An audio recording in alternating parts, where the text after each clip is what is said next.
Friends, after many years, a dangerous vampire comes back to life. This vampire could drink human blood and read all their memories. The adventurous story begins with a flashback showing two brothers named Marcus and William. Both Marcus and William are immortal because their father, Alexander, belonged to a royal family. However, after some time, Marcus is bitten by a bat and turns into a vampire. Similarly, William is bitten by wolves, giving him wolf powers. But William misuses his powers and starts killing all humans. He even attacks Marcus's kingdom.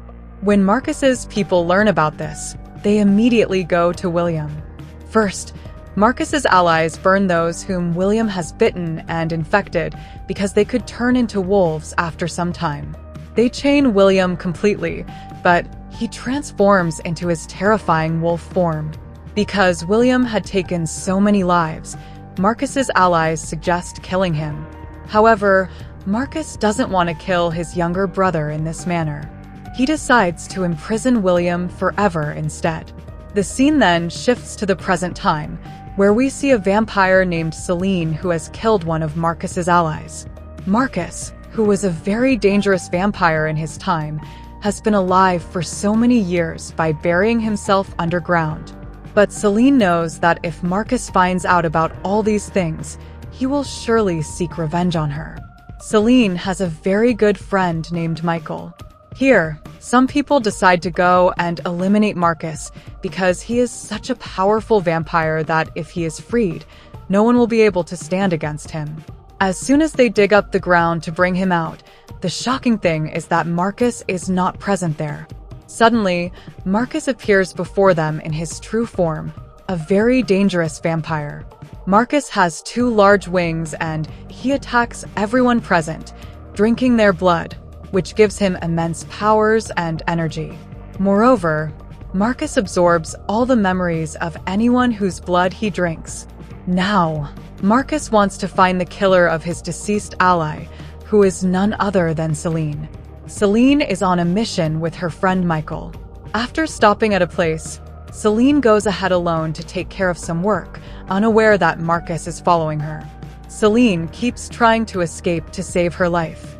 Meanwhile, Michael is very hungry and starts eating food, but he cannot digest human food and immediately vomits.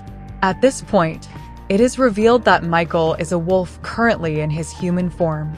In the same restaurant, some police officers notice Michael's picture on the TV channel, which labels him as a very dangerous criminal.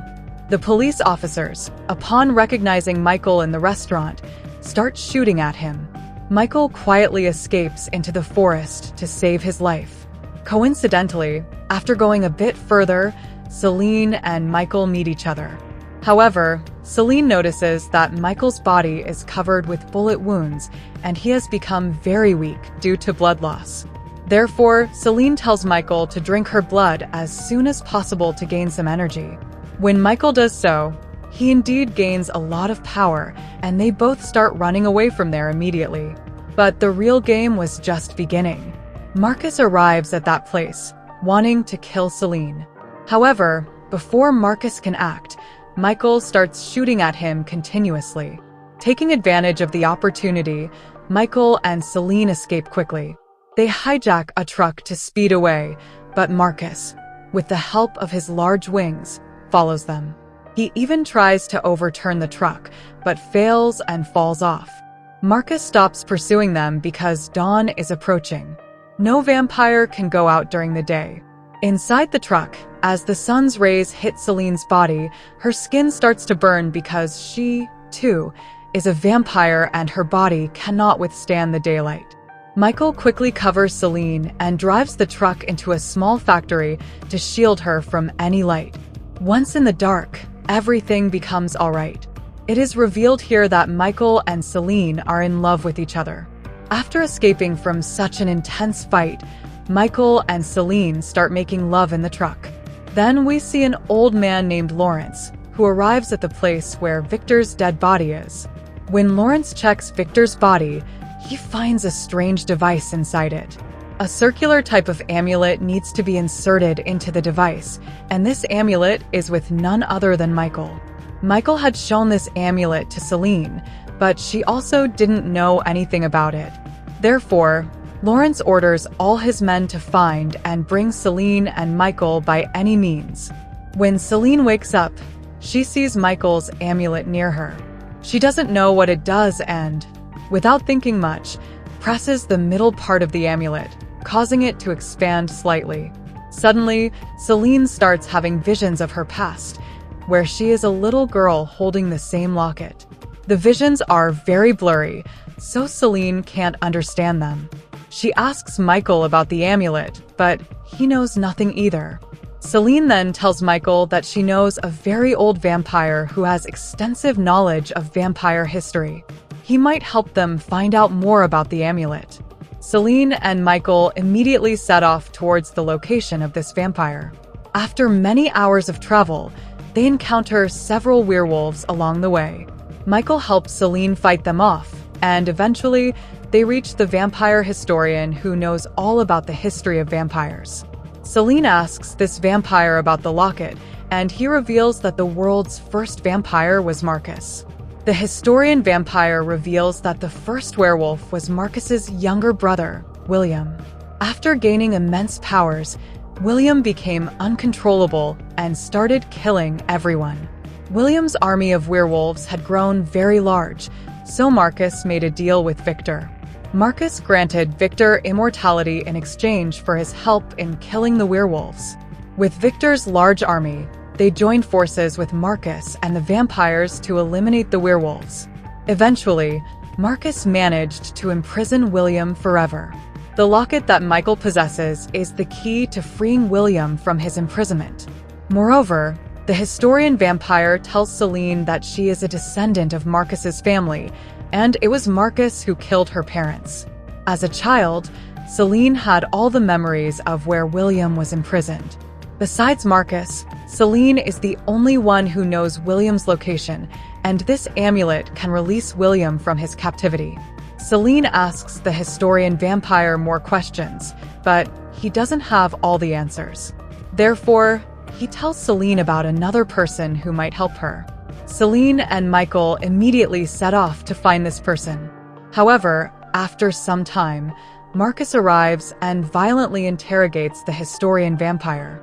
When the historian doesn't provide answers, Marcus drains his blood entirely, learning that Celine and Michael had come there for information. Now, knowing their direction, Marcus spreads his large wings and sets off in pursuit of Celine and Michael. Celine reaches the person she was told about, who shockingly turns out to be Lawrence, the same man who had earlier removed the device from Victor's body. When Celine notices the ring on Lawrence's hand that matches Michael's locket, she realizes that this man must be Alexander, the father of William and Marcus. Lawrence admits that he was once known by that name, but not anymore. Celine asks why Marcus is after her, and Lawrence explains that after so many years of dormancy, Marcus has lost all memories of where he imprisoned William. Only Celine knows the location now, and Marcus wants to capture her and the amulet to find out where William is imprisoned, so he can kill him. Suddenly, they hear gunshots. Marcus has arrived and is killing all the guards. Marcus then starts fighting Michael, who, despite his efforts, is no match for Marcus without proper weapons.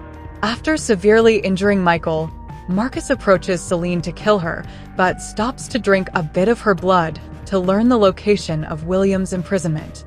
Having obtained this information, Marcus leaves Celine alive and flies away, taking the amulet with him. Marcus then flies directly to his father, Lawrence Alexander. Lawrence possesses the other half of the amulet, and now Marcus wants it. Lawrence tries to reason with Marcus, warning that freeing William could ignite a war everywhere. Lawrence warns Marcus that things might get out of control, but Marcus is determined, saying that there will be no more werewolves or vampires.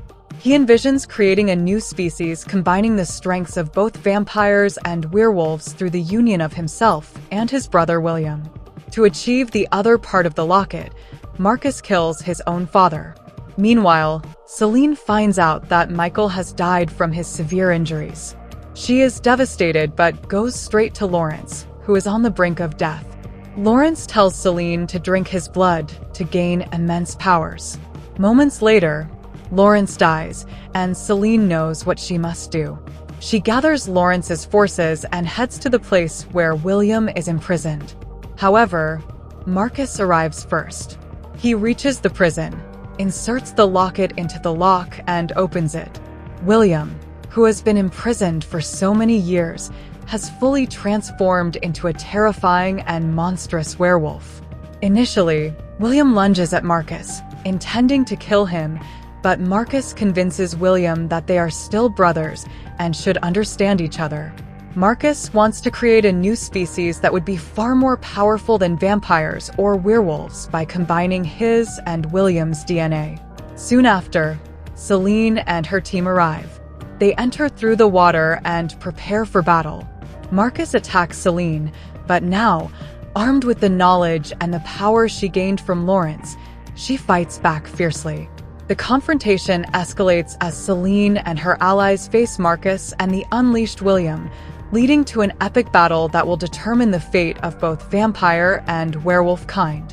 Marcus thought he could easily defeat Celine, but she had drunk Lawrence's blood, which increased her power tenfold. Celine fights Marcus fiercely, ultimately trapping him in a place from which he cannot escape. Meanwhile, the ferocious werewolf William starts attacking Lawrence's men, killing them one by one. No one can withstand William's might, but Celine relentlessly fires at him with her gun. However, the small bullets have little effect on William. A massive fight ensues between Celine and William. Despite his large and terrifying size, William is incredibly fast.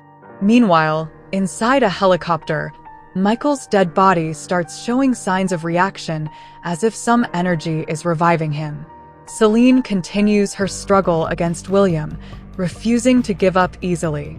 Marcus, using all his powers, manages to break free from his confinement.